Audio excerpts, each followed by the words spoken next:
Señor, muchas gracias porque nos da el privilegio de adorarte.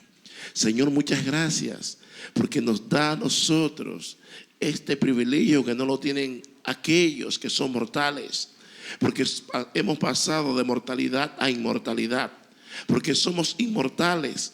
Al recibir a aquel que venció la muerte, nosotros también venceremos la muerte. Y aunque se levante como se levante el enemigo, el Espíritu Santo, que está siempre a la vanguardia y guardando a su pueblo, estará siempre a nuestro favor y levantará bandera y escudo a favor de la iglesia. Señor, muchas gracias por tu bendición. Muchas gracias por tu gran amor. Muchas gracias una vez más porque podemos sentir tu amor, porque podemos sentir tu presencia.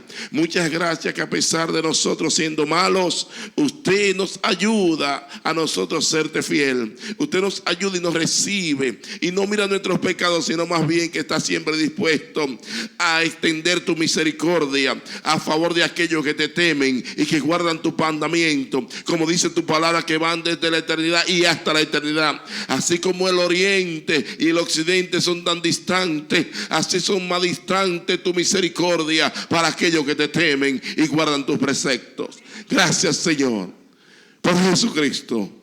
Amén y amén.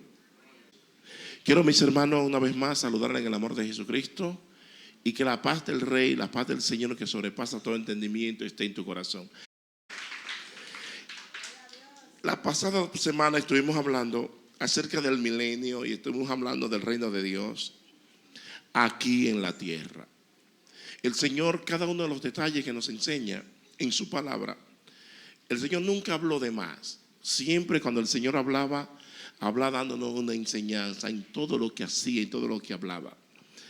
Aún el Señor cansado, durmiendo, nos daba una enseñanza. Aun cuando el Señor comía, nos daba una enseñanza. En todo lo que el Señor hacía en su labor, en su caminar aquí en la tierra, en los días de su carne, Él nos daba una enseñanza. Y en los tipos de parábola, que son 5 departamentos de tipo de parábola: la de reino, la de vida cristiana, la de sensatez o insensatez, la de salvación y la de juicio.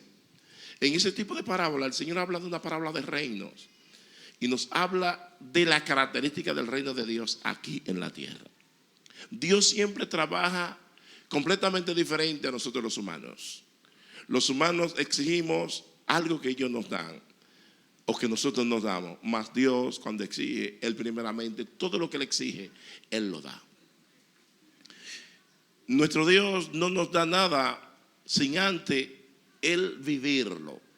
Cuando se dice que Él llama las cosas que no son como si fuesen, es porque ya, cuando Él exige algo, porque ya lo ha hecho.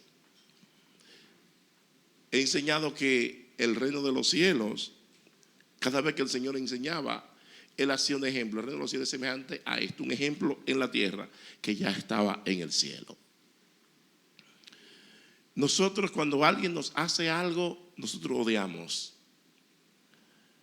aborrecemos, sentimos rencor en algunos momentos, sentimos raíces de amargura, sentimos resentimiento. Mas sin embargo, Dios no es así. Dios es diferente. Su reino tiene que ser un reino completamente diferente. Y es muy importante que nosotros entendamos 3 puntos que se tiene acerca de lo que es el reino de Dios. Existen los pretribulacionistas, y es importante que la expresión suene un poco alta y técnica, pero le voy a dar la explicación. El pretribulacionismo enseña lo mismo que creían los apóstoles que habían sido comisionados antes de Cristo irse al cielo. Él dijo las pautas en las cuales Él regresaría. Y el pretribulacionismo fue la doctrina que se enseñaba en los primeros 3 siglos de la iglesia, de que Cristo iba a regresar e iba a establecer un reinado literal aquí en la tierra, y que las promesas que se le hizo al Señor, o que el Señor le hizo al pueblo de Israel, se iban a cumplir literalmente aquí en la tierra. de que los muertos iban a resucitar literalmente después de morir, aquellos que morían en Cristo iban a resucitar literalmente, y que los que morían sin Cristo iban a resucitar literalmente para ir a un lugar en la cual no es un lugar muy agradable, llamado infierno, y en este caso el lago de fuego. Pero existe otra doctrina llamada el amilenarismo, que es la doctrina, hablé de premilenarismo, perdón, no pretribulacionismo, no premilenarismo, por si acaso, la doctrina que presentaban los apóstoles, que creían de un reinado milenial literal, de que Cristo iba a establecer su reinado literalmente. Y el amilenarismo fue una doctrina establecida por un teólogo cristiano llamado San Agustín de Hipona. Este teólogo estableció de que el nuevo nacimiento se experimentaba, es decir, la resurrección de Cristo se experimentaba cuando una persona recibía a Cristo como Señor y Salvador. Experimentaban de que el reinado milenial era un reinado no literal, sino simbólico. De que Cristo no iba a regresar a establecer un reinado milenial de 1000 años literalmente, sino que era un reinado simbólico. Y es la doctrina que establece mucho de lo que son anglicanos, la iglesia tradicional, la iglesia católica, la iglesia también reformada, y los cristianos que tienen doctrinas liberales enseñan ese tipo de doctrina llamada amilenarismo, que Cristo tiene su reinado aquí en la tierra y que tan pronto una persona recibe a Cristo ya resucitado, porque toman todas las profecías bíblicas, la toma de una forma espiritual, simbólica y no literal. Yo no sé si me están entendiendo. ¿Estamos entendiendo? Hay una grabación ahí, si no entiende ahora, lo entiende después. Hay otra doctrina llamada el postmilenarismo.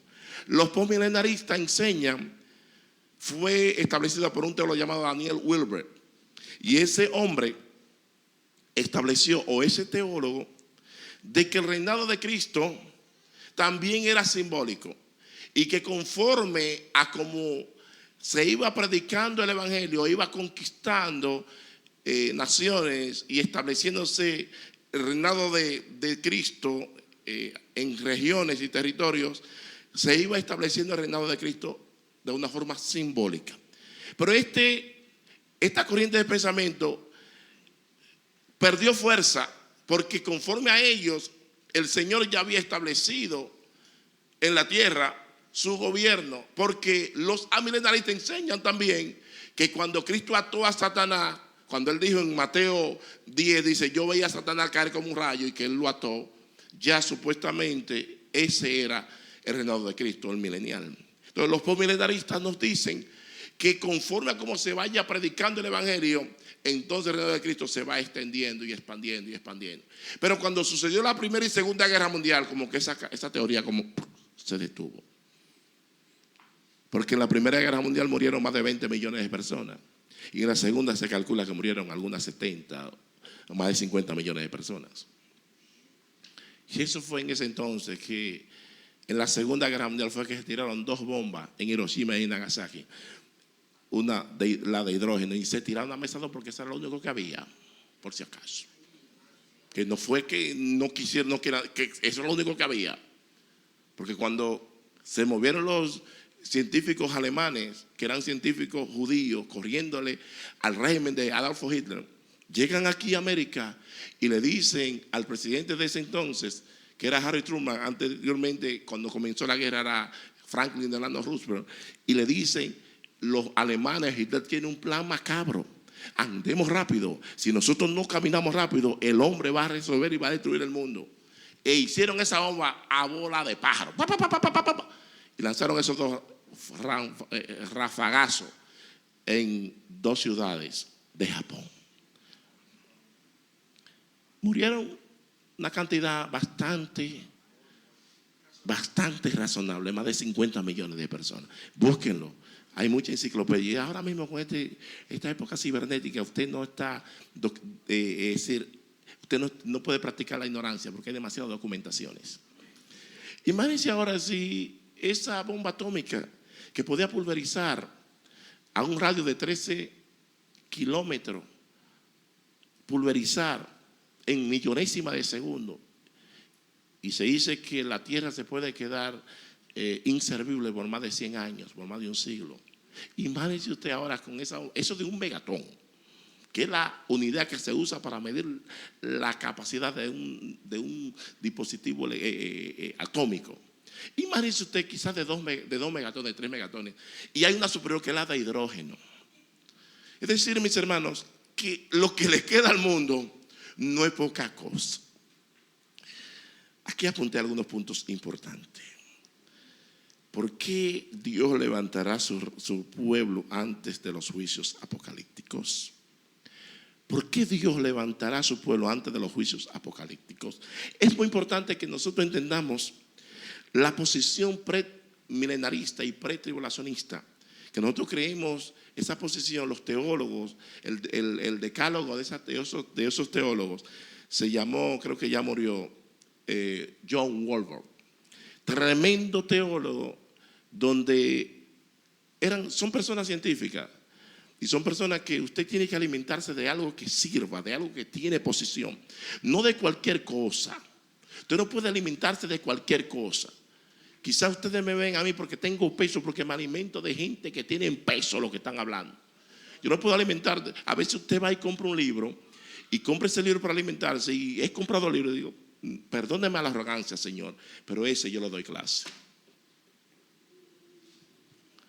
Perder uno tiempo, gastar dinero. Usted tiene que alimentarse del primer libro que usted tiene que alimentarse, del libro de la vida.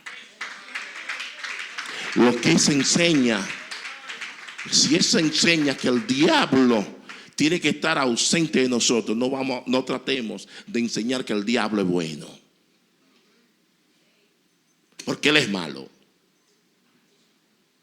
Observe lo que dice Isaías 34, verso 1 al verso 8. Mientras que en Isaías 34 el Señor siempre habla con esa ciencia. El Señor es el científico de los científicos.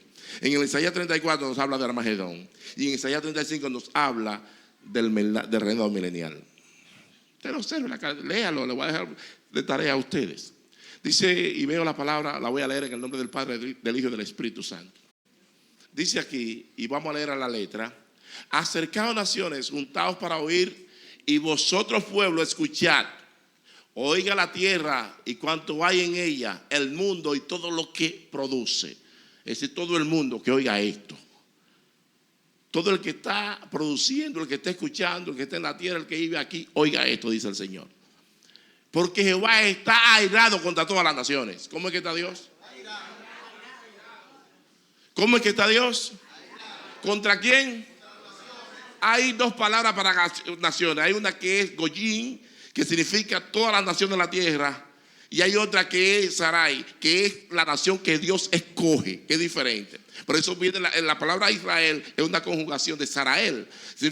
Él es Dios y Sara es lo que Dios coge y lo trae así para que testificamos de él. Y seguimos hablando.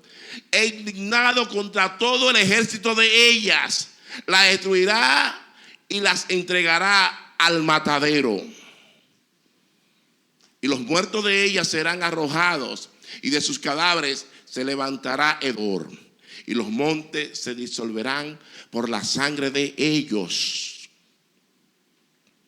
Y todo el ejército de los cielos se disolverá, y se enrollarán los cielos como un libro, y caerá todo su ejército como se cae la hoja de la parra, y como se cae de la higuera.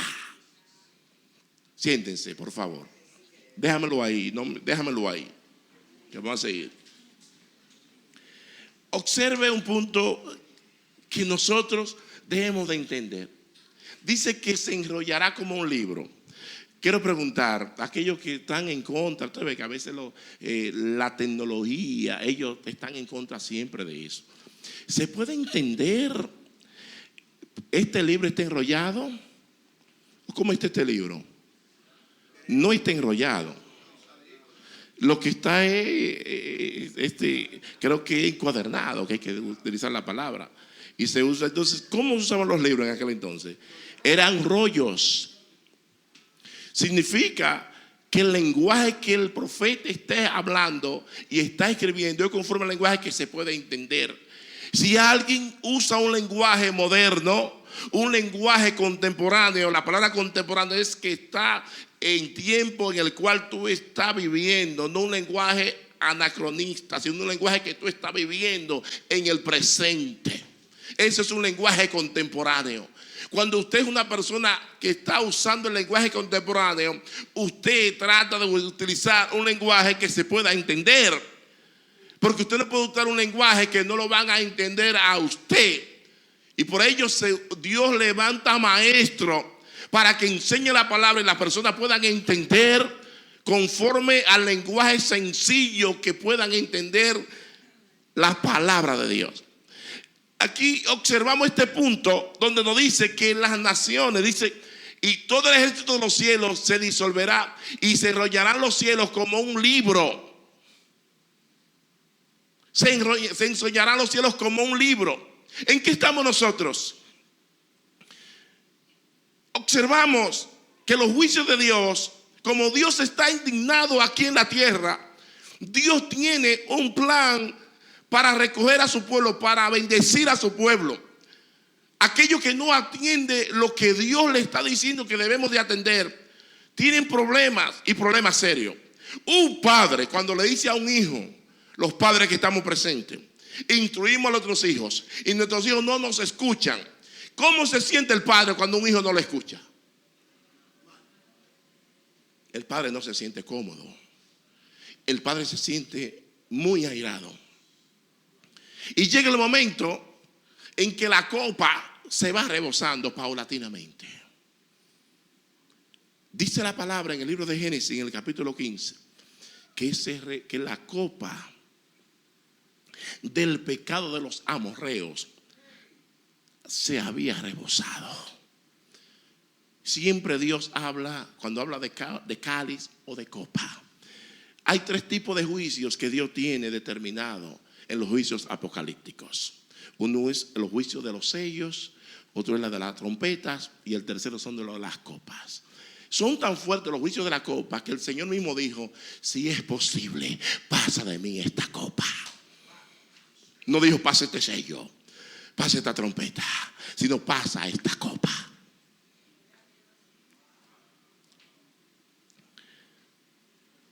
Los ángeles, secundando la palabra que dijo su maestro, que dijo su creador, dijeron los ángeles, ay de los moradores de la tierra.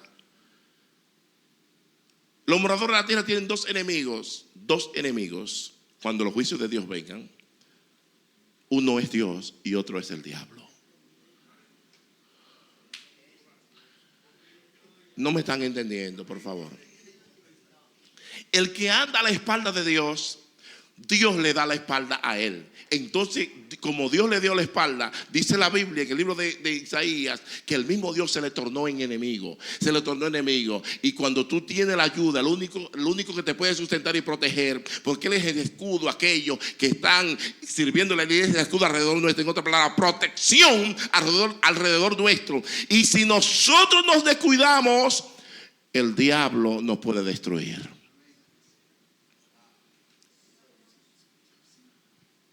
Nosotros tenemos un albedrío, facultad para tomar decisiones y para hacer decisiones. En ese albedrío que Dios nos da, Dios te da a ti la libertad para que tú hagas lo que tú quieras hacer. A veces estamos acostumbrados a escuchar un mensaje que a nosotros nos deleite,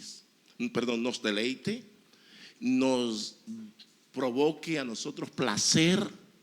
El placer a la carne le gusta, le encanta la carne, porque el placer provoca algo que es la comezón.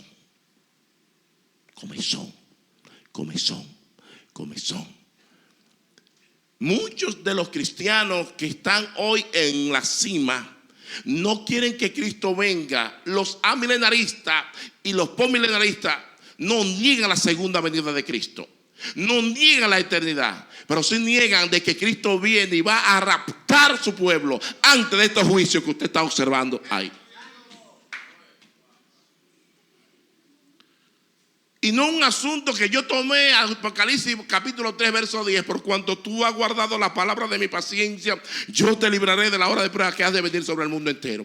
No es un asunto que yo solamente tomé un texto para aislarlo y contextualizarlo conforme a mi creencia o conforme a mis pensamientos. No es un asunto que yo estoy trayendo pretexto. No, ese no es el asunto. El asunto es que el Señor tiene muy claro sus enseñanzas. Observamos si el Señor tiene muy claro sus enseñanzas. Aquí observamos, sígueme el verso por favor, el 5. Dice, porque los cielos se embriagará mi espada. He aquí que descenderá sobre Edom en juicio y sobre el pueblo de mi anatema. El pueblo de mi anatema. En otra palabra, Dios aparta algo para sí.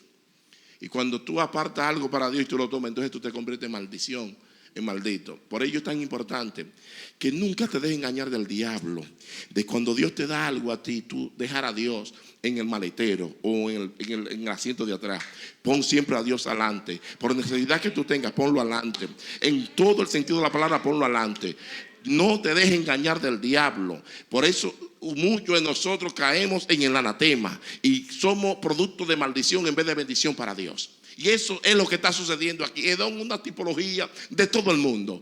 Dice, llena está la sangre, la espada de Jehová, engrasada está de grosura, de sangre de corderos y de machos cabríos, de grosura, de riñones, de carneros, porque Jehová tiene sacrificio en Bosra y grande matanza en tierra de Edom.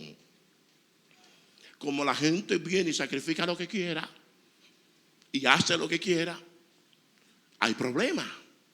Observamos, he puesto el ejemplo del sacrificio de Abel y el sacrificio de Caín. El sacrificio de Abel estaba dictado conforme a lo que el Señor enseña en su palabra.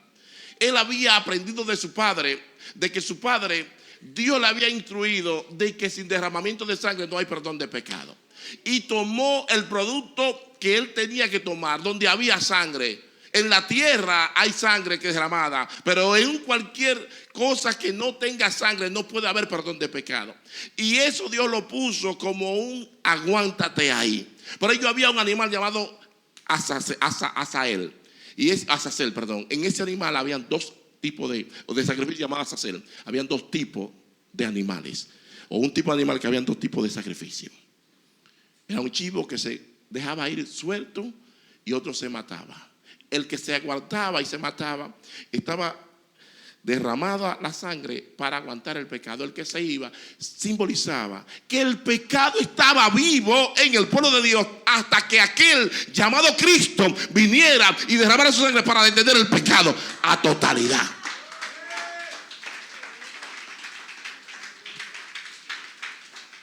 ¿Me están entendiendo? Entonces, hay muchas personas que toman el sacrificio de Caín. El sacrificio de Caín es un sacrificio profesional. Es un sacrificio que solamente está el humano, lo divino no está presente. Es un sacrificio mecánico, un sacrificio aprendido por la teología humana, por el humanismo secular. Pero no es un sacrificio que agrada a Dios, donde Dios está en la integridad, donde Dios está en lo que es la honestidad, en lo que Dios está presente. El sacrificio de Caín, Dios no está presente. Ten mucho cuidado con qué tipo de sacrificio tú le estás dando al Señor. Si tú estás viniendo a la iglesia para dejarte ver los ojos del pastor o de tu amigo o de tu amiga, o porque tú de veras vienes a la iglesia porque tú amas al Señor. Dale un aplauso al Rey si puede, iglesia.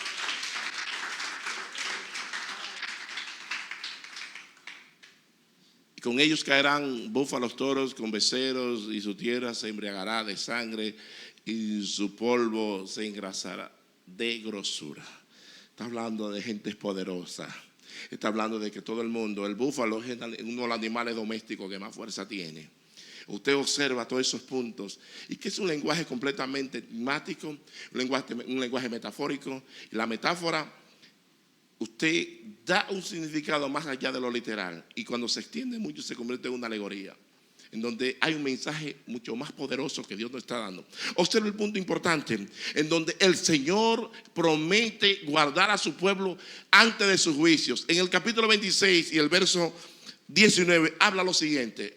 A ver qué se le parece eso a ustedes mientras estamos leyendo.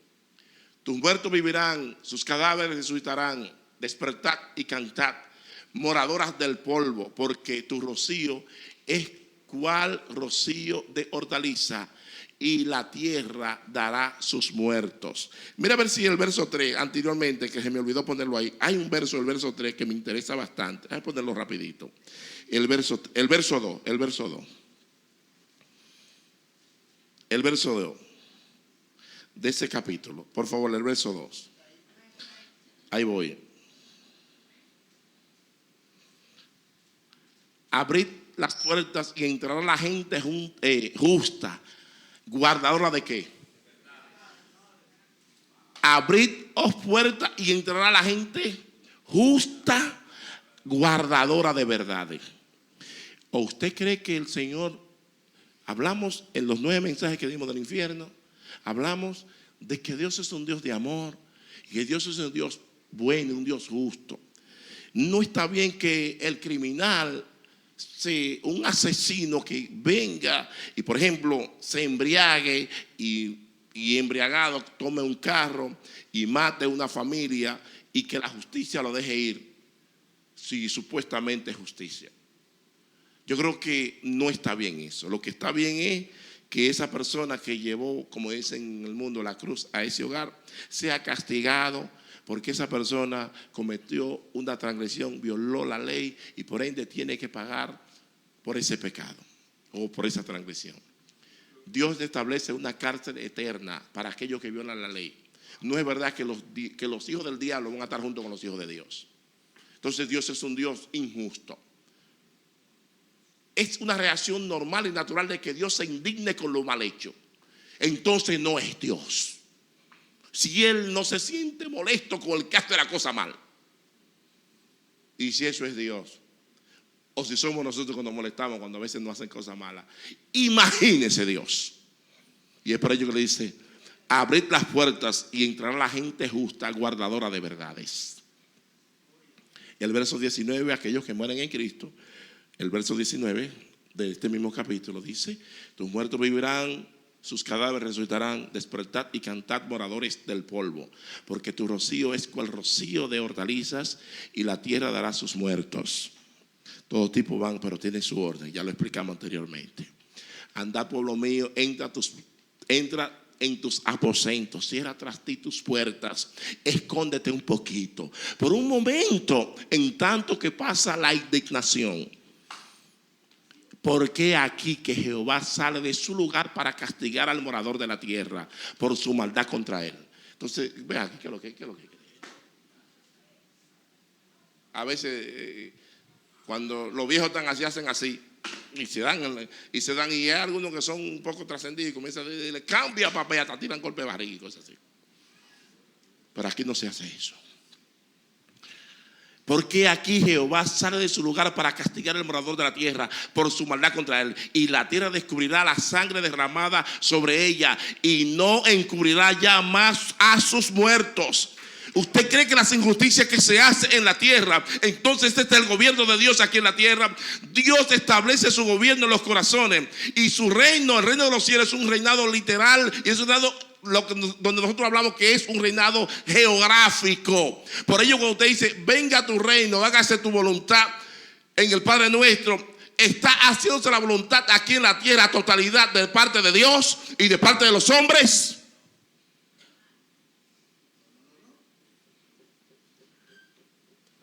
¿Usted cree que un reinado donde Dios está, van a haber tantos fenómenos climatológicos, donde muchas veces destruyen?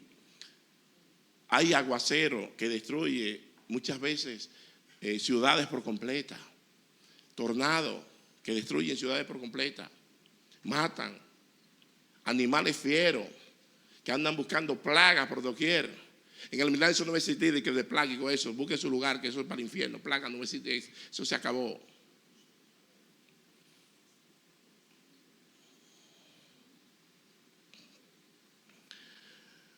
Cuando Dios, que es un Dios bueno, Él tiene que hacer algo antes de Él dejar a su pueblo. Eso lo vemos en el Viejo Testamento. Y es por solamente tomar algunos puntos. El rapto o el arrebatamiento en los evangelios y en las epístolas. Vamos a ver si el Señor nos enseña. Y es muy importante que entendamos dos puntos importantes. Que el rapto de la iglesia no es lo mismo a la segunda venida de Cristo. Son dos cosas completamente diferentes. Pero muy diferentes. Cristo dijo en Juan 14, del 1 al 7, dice: en la casa de mi Padre muchas moradas hay. En la casa de mi Padre muchas moradas hay.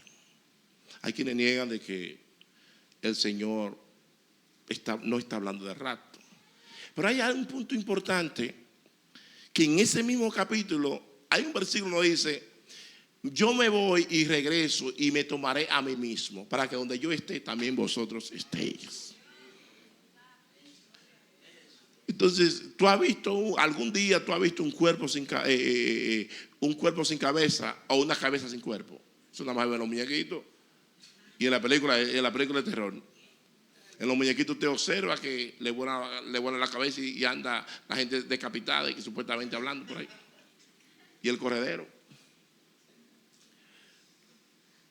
Creo que la de Scooby-Doo, esos son los que más se usan en eso.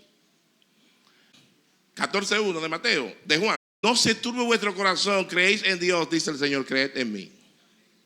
O creed también en mí. Cuando estuve escribiendo, una ocasión que escribí una revista, que le decía a ustedes que cuando usted va a buscar una dirección se turba si no la encuentra. Pero tan pronto usted la encuentra, usted se le va la turbación. Y lo primero que usted se cerciora es tener ciertas señales para estar seguro de que usted está corriendo en la dirección correcta. La iglesia le dejó todas las señales proféticas, las pautas proféticas, y estamos seguros que estamos caminando en la dirección correcta. Por ello amamos la verdad. Por eso somos amadores de verdades. Por eso estamos caminando en la dirección correcta. Cuando usted está caminando en la dirección correcta, usted no puede turbarse cuando usted ve la situación como está sucediendo. E inclusive un verdadero cristiano, cuando tiene que partir de esta tierra no se turba, sino más bien que le da gracias a Dios porque ya el tiempo de su partida ya ha llegado. Tiene el espíritu que poseía Simeón. Dijo: ya tú me puedes llevar en paz, porque ya yo la esperanza que estaba esperando, ya yo la estoy viendo.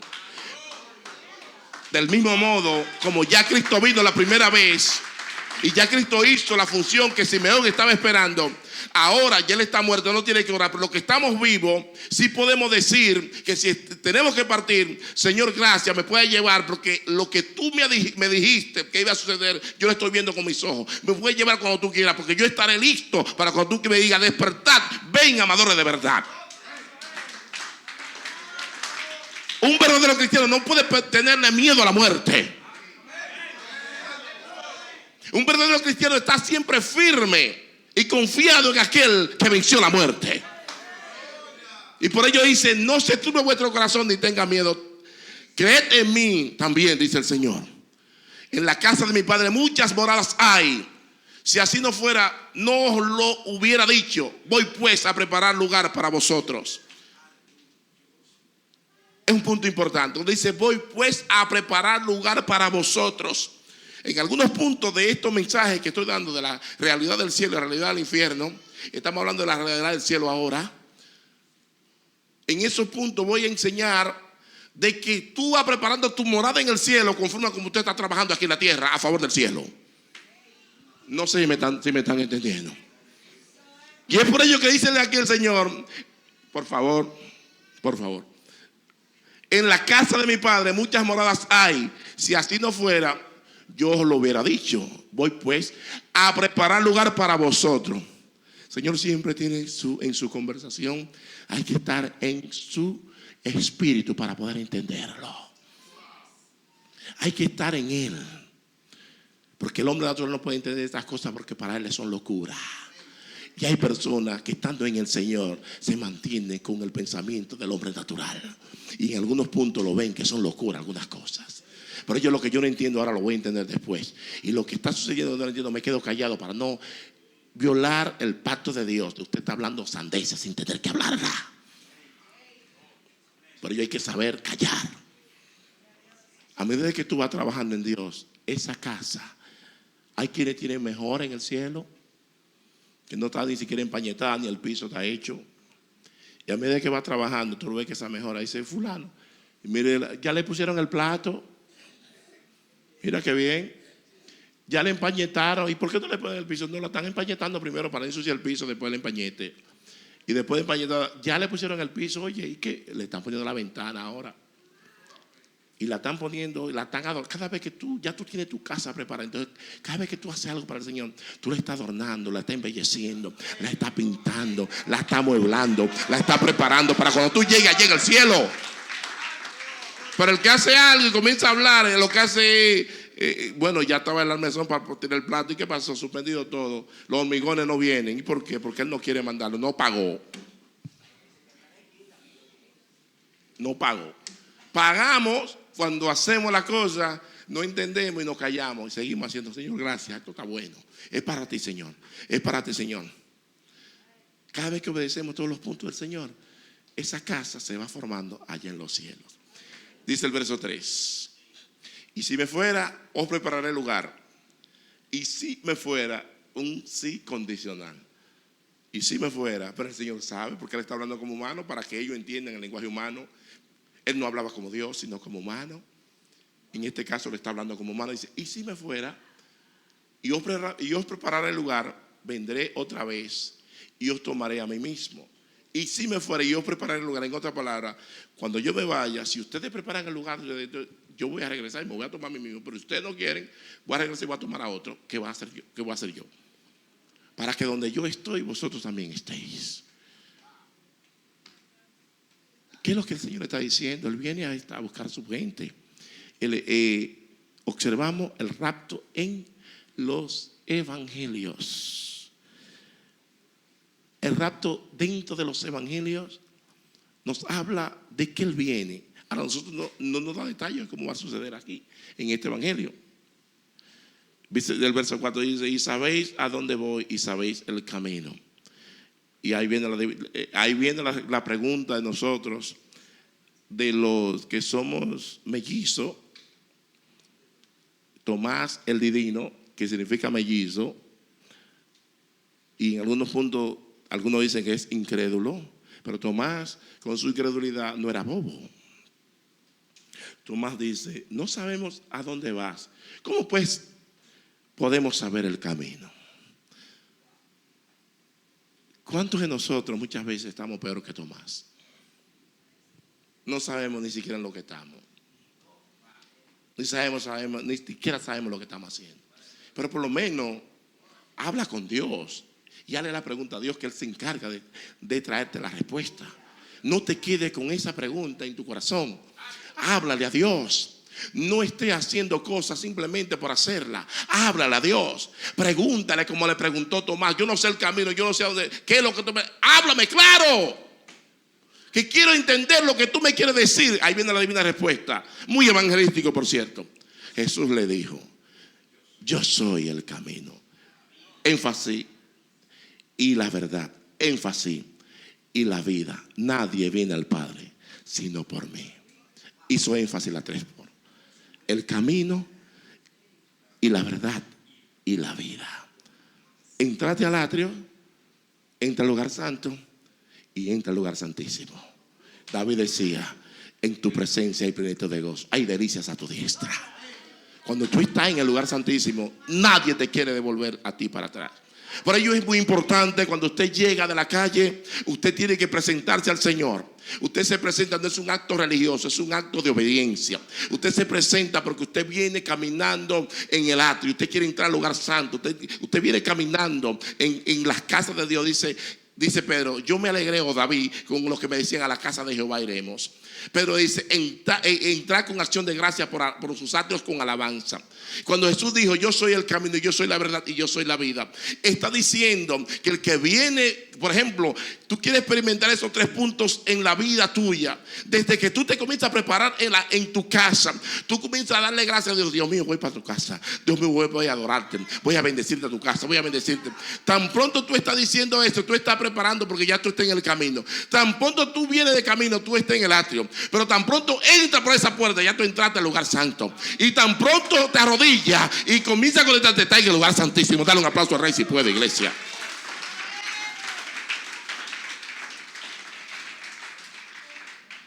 Si me conocieseis también a mi Padre, conoceríais. Y desde ahora le conocéis y le habéis visto.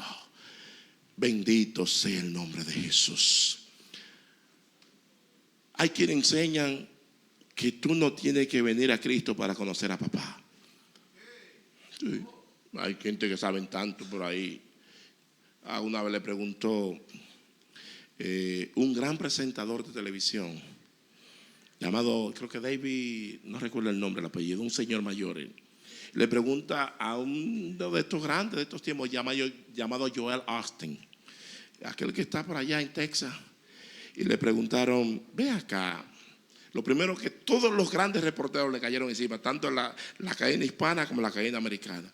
Todos los predicadores declaran el pecado y le mandan candela o fuego lo que es lo mal hecho, el pecado.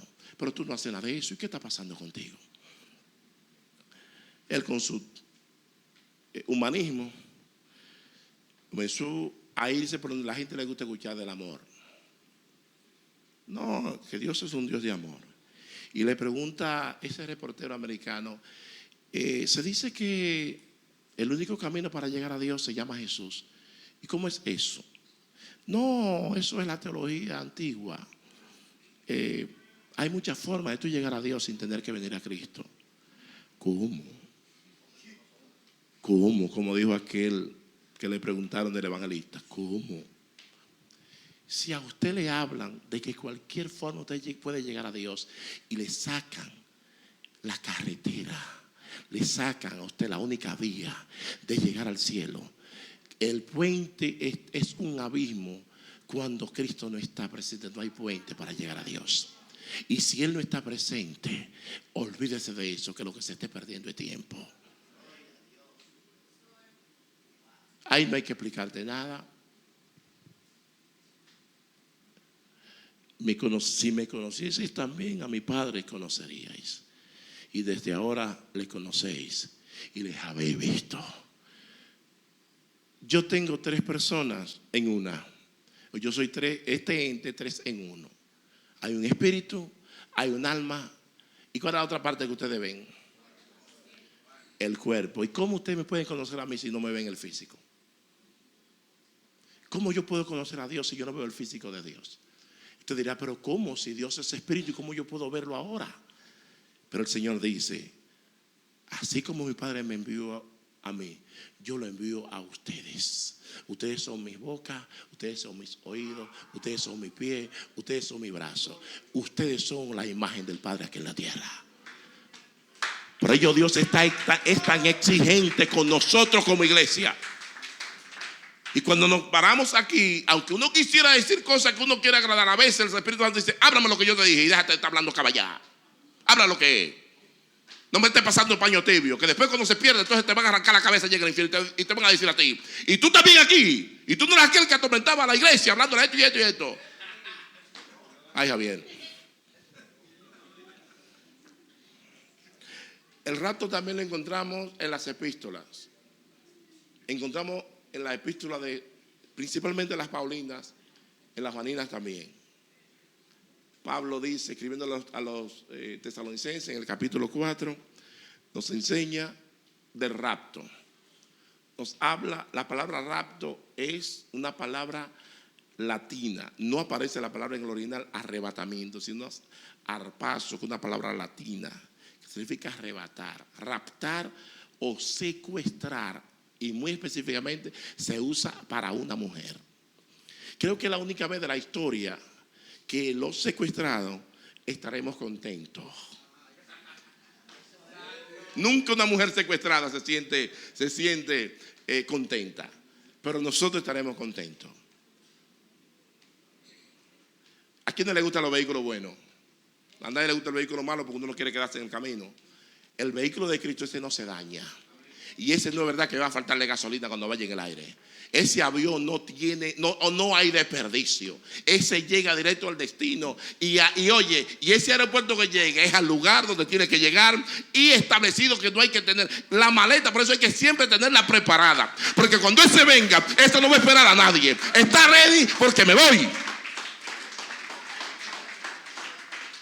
Una de las cosas que le digo a los muchachos, aquello que yo voy a buscar es, al que lo van a buscar tiene que estar ready siempre.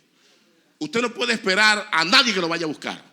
Es decir, si yo voy a buscarte a ti, no está bien que sea yo el que espere abajo, porque eso es, si es posible decirlo, hasta falta de respeto. Y el que lo van a buscar tiene que estar abajo esperando. Si yo ya no te ready, no hay ningún problema, yo no puedo irte a buscar porque hay que dar ejemplo y hay que disciplinar. Pero si lo van a buscar a uno y le van a dar esa gracia, llevarlo de puerta a puerta. Y de un momento a otro dije que hay que también esperarlo.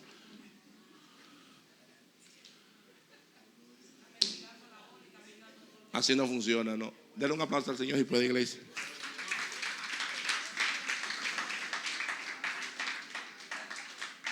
En 1 Tesalonicenses nos dice esto, pero yo quiero entrar a 1 Juan 3, 1 al 3. En el Tesalonicenses lo vamos a dejar para después. En Apocalipsis también, creo que Apocalipsis, ¿a usted le gusta Apocalipsis? Apocalipsis hay comida. Mirad cuál amor nos ha dado el Padre para que seamos llamados hijos de ¿quién? De Dios. Por esto el mundo no nos conoce porque no le conoció a Él. ¿Cómo usted va diciendo a mí que estamos en el reino de Dios aquí en el mundo? Que tú eres de nosotros. Y yo, ¿qué cabrón? Vamos que tú eres de nosotros y vayamos a dar pecosones por ahí a ver si es verdad que tú eres de nosotros. Que nos van a llevar así con un lado alzado. Amados, ahora somos hijos de Dios. Y aún no se ha manifestado.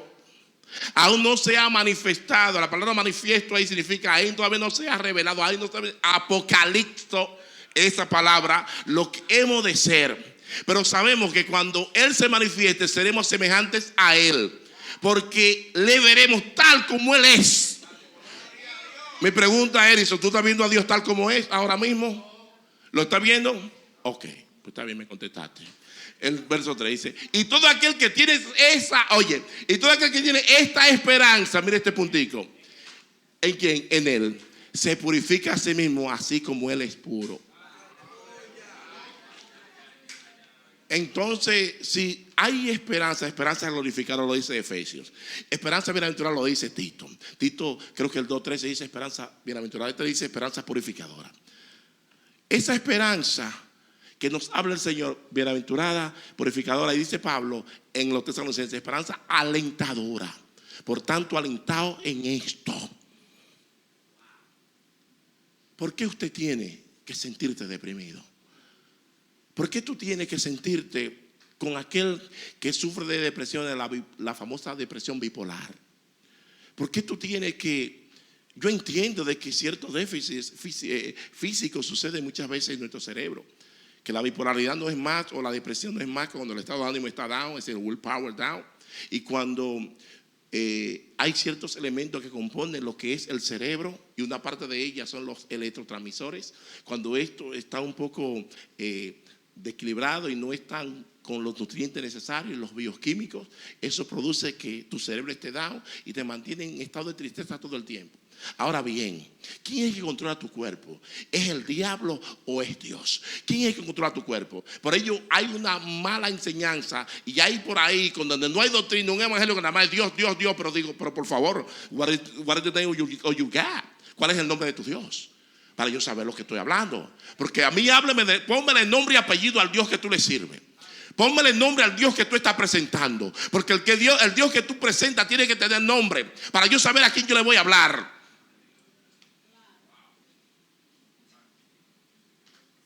El Dios nuestro tiene su nombre, se llama Jesús de Nazaret. Ese es el Dios nuestro. E inclusive esto es tan profundo que Dios no nos dice predica al Padre. No, no es al Padre que tú tienes que predicar, porque el Padre, nadie puede llegar al Padre. Al Espíritu Santo tampoco se mandó a predicar al Espíritu. Tú puedes predicar del Espíritu Santo, pero no al Espíritu Santo. No sé si me está entendiendo. Predícame del Espíritu Santo, predícame del Padre, pero no me predica ni al Padre ni al Espíritu Santo. A quien ordenaron que predicara fue a Cristo, porque es el que se hizo hombre por nosotros y que pagó el precio. Entonces hay que tener un orden. La iglesia que no tiene doctrina aceptan hasta lo del yoga. Anda por ahí un triangulito, un bendito triangulito, que ya yo le mandé fuego a eso. Digo, eso es del diablo, para que esté claro. Pero claro, para darle la vuelta a la mente. Dice que libere la energía. Y tú sabes lo que hay. Porque hay tipos de poderes. Hay tipos de sanidad. Hay sanidad. Los nueveristas utilizan varios tipos de sanidad. Uno conforme al poder de la energía, otro conforme al poder de la mente y otro conforme al poder de lo que es la naturaleza. Y liberar mucho la ideología. Supuestamente las enfermedades se muestran en los ojos y es verdad. Es una verdad media, una verdad media hay tremenda mentira detrás. La famosa acupuntura por medio de aguja para liberar supuestamente los signos zodíacos que tú tienes en el cuerpo, y así tú vas a encontrar la sanidad. Entonces hay demasiado ocultismo en el mundo y usted tiene que tener mucha cuenta que no todo lo que brilla en el mundo usted puede traerlo a la iglesia. Parece que no me están escuchando. Entonces, todo aquel que cree en Jesús se purifica a sí mismo. En otra palabra, todo lo que toma decisión de hacerlo, de tomar cualquier cosa, antes de tomar, le pregunta al Señor: ¿te gusta ese jueguito para mi hija? ¿Te gusta ese jueguito para mi hijo? ¿Tú quieres que yo compre eso? Porque muchas veces identificamos nuestro ser, cuando muchas veces hasta en un cuadro nosotros mostramos lo que somos. Se esconde el diablo en el arte. Y profundamente se esconde en el arte. Se esconde en todo. Cuando Cristo venga no quiere nada con el diablo, todo es con Dios.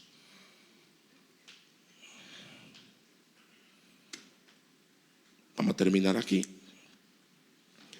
1 Corintios 15, 45 hasta el 58. Vamos a dejar esto para después, algunos puntos. Seguir hablando de la realidad de lo que es el cielo. Si el cielo es un mito, un relajito, o es algo real. El 15:45 de 1 Corintios. Así también está escrito: fue hecho el primer Adán, o el primer hombre, Adán, alma viviente, y el posterior Adán, espíritu viviente. Hay un punto que debemos de entender. Cuando hablamos del primer Adán fue alma viviente, el posterior Adán espíritu viviente, espíritu vivificante. Sí, gracias. Cuando habla de esos puntos, el alma viviente y espíritu vivificante, usted tiene que tener mucha cuenta al respecto. Hay quienes quieren adorar a Dios con el alma. Es importante los adoradores que entiendan estos puntos. Con el alma usted no puede adorar a Dios.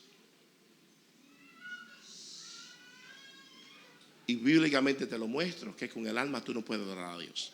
Es con el espíritu que se adora a Dios.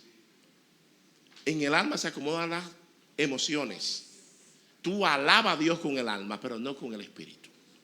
Ahora, cuando tú tengas el estado original que tú tenías, que ya no hay contaminación en el alma, ni en el espíritu, ni en el cuerpo, entonces tú vas a adorar a Dios con tu trino ser. Con tu alma, con tu espíritu, con tu alma y con tu cuerpo. Pero cuando tú estás con tu cuerpo perfecto, como Dios te creó, sin pecado. El Adán, alma viviente, nos habla de las emociones.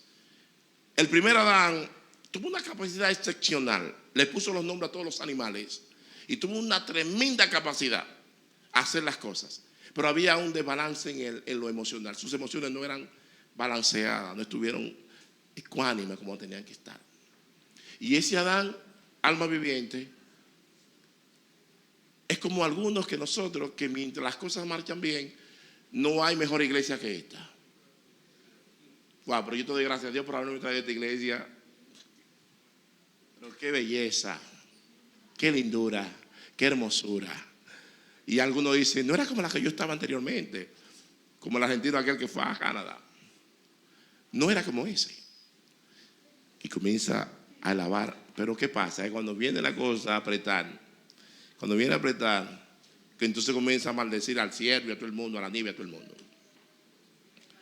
Y así no funciona. Usted tiene que darle gracias a Dios por todo y mantener y esperar que venga el momento difícil. Si tú le pasaste la prueba al Señor, entonces tú eres un amador de verdad. Entonces ya tú estás caminando al camino del Adán, espíritu viviente o alma o espíritu vivificante. Porque cuando usted está en el alma, usted puede fallar. Y el alma es muy coqueta. El alma le gusta conforme a las circunstancias. El alma juzga conforme a las circunstancias. El espíritu no. El espíritu juzga conforme a la inerrante palabra de Dios. Porque ya son espíritu y son vida. Juan 6, verso 63. Así juzga el espiritual. No juzga por circunstancia. No juzga por emoción. No juzga por vista. Dice el verso 46. Mas el espiritual no es primero, sino lo animal. Luego lo espiritual. No sé si me está entendiendo. Lo animal es Adán, que fue el primero. Entre los judíos conocían a Jesús como el Adán espíritu viviente, el postrer Adán o el Adán espíritu viviente. El primer Adán nos habla de nosotros, que le fallamos, de nosotros que pecamos, de nosotros que hemos pecado. Mas el postrer Adán te habla de Cristo, del que tiene que imperar en tu vida. No el viejo Adán, sino el nuevo Adán. Yo no sé si me está entendiendo. Cuando Jesucristo vino aquí en los días de su carne, el diablo tenía la guerra ganada, tenía el combate ganado. El enemigo estaba acabando con el mundo, acabando con los hombres. Y cuando Cristo llegó, el Señor le dijo: te tengo otro. Tú me venciste el primero, yo te tengo el segundo. ¿O usted cree que cuando Jesús enfrentó la cruz, la enfrentó como Dios? Fue como hombre. Porque él tenía que vencer al diablo como hombre. Porque el diablo venció al hombre. No fue a Dios que venció, fue al hombre. El diablo engañó al hombre. Por ello usted tiene que venir a Adán, que es el postrer, que es espíritu viviente o espíritu vivificado. Cuando venimos a Cristo, entendemos esas cosas. Dice: más el espiritual es primero, sino no es primero, sino lo animal, luego lo espiritual. El primer hombre es de la tierra, terrenal. El segundo hombre, que es el Señor, es del cielo. Ahora si tú quieres seguir en el primero, no hay ningún problema. Por ello cae, mira, la premisa es muy sencilla y cae. El que está concentrado en las cosas de acá abajo, el que está predicando un evangelio que este es el reino de Dios aquí en la tierra, es de aquí abajo. El que está predicando algo superior es de allá arriba. Los hombres de Dios, como Moisés, dice que vieron más allá y miraron como al invisible y no se conformaron con lo que veían. Se decidieron seguir buscando algo más importante que lo que ellos veían. Abraham igual, y todos esos hombres de la antigüedad, e inclusive muchos llamaron para que volvieran a la tierra cuando Cristo resucitó, y dijeron que no. Y aquellos que han tenido la oportunidad de ir al cielo, dice el Señor: envíame. El Señor: te voy a enviar. Dice: no me mandes para allá. Tuve la oportunidad de leer un niño en un libro que estoy leyendo, y ese niño estaba enojado con su mamá. Había muerto y veía a la madre orando y orando para que el Señor le diera a su muchacho. Y ora. Y desde que se despertó dice: estoy bravo contigo, estoy enojado contigo. Digo: pero mi hijo, ¿por qué tú estás enojado? Porque tú me hiciste volver para atrás. Porque yo estaba muy bien allá arriba. ¿Usted entiende eso, iglesia? ¿Usted entiende eso? Lo voy a buscar y le voy a leer la página. Cuando lo busque en la página que leí. El primer hombre es de la tierra, el primer hombre es de la tierra terrenal. El segundo hombre, que es el Señor, es del cielo. ¿Cuál el terrenal? Tales también los terrenales. ¿Y cuál? El celestial. Tales también los celestiales. Por eso un cristiano que usted ve que nada más hace énfasis en las cosas materiales, cuestiónenlo. A los predicadores que yo conozco, que son jóvenes y que están trabajando, yo le digo: mi hijo, concéntrate en lo eterno, no en lo que es temporario. En lo eterno, porque no vamos a llamar a condenar a los predicadores. Vamos a instruirlo, vamos a enseñarlo. Quizás yo no estoy detrás de prodigios y de milagros. Quizás ustedes no me van a ver, porque de eso Dios me usó a matar muchísimo. Ya yo no estoy en eso. Yo estoy en lo más importante, que es la salvación del alma. Porque yo puedo sanarme de un dolor de cabeza, pero mañana quizás me puede doler otra vez. Yo puedo sanarme de una muela, pero mañana se me puede dañar otra vez. Lázaro se levantó, pero Lázaro murió. Y los muertos que se levantaron, los bíblicos, murieron otra vez. Es decir, que nosotros tenemos que concentrarnos en algo más importante de lo que vemos. Así como hemos traído la imagen del terrenal, traeremos también la imagen del celestial. Y sigue el escritor, dice: pero esto digo, hermanos, que la carne y la sangre no pueden heredar el reino de Dios, ni la corrupción hereda la incorrupción. Cuando usted echa maldiciones, cuando usted se enoja, usted vive todo el tiempo como un rinoceronte negro con la tromba todo el tiempo ahí bravísimo, eso es de la carne. El hombre de Dios se mantiene todo el tiempo activo en las cosas espirituales, y por nada se deja engañar, se mantiene firme. Dice el Señor: he aquí os digo un misterio, no todos dormiremos, pero todos seremos transformados. En un momento, en un abrir y cerrar de ojos, a la final trompeta, porque habían toques de trompeta y una de ellas se llamaba final trompeta. Esa final trompeta hablaba de la reunión de toda la congregación para que vinieran a alabar a Dios, y nosotros seremos reunidos. Y hay una trompeta que se llamará la séptima trompeta, en donde sonará esa trompeta para que el Señor venga aquí a la tierra, a venir a establecer su reinado aquí en la tierra. La trompeta siempre nos habla de algo que viene de parte de Dios. Dice: y los muertos serán resucitados incorruptibles, y nosotros seremos transformados.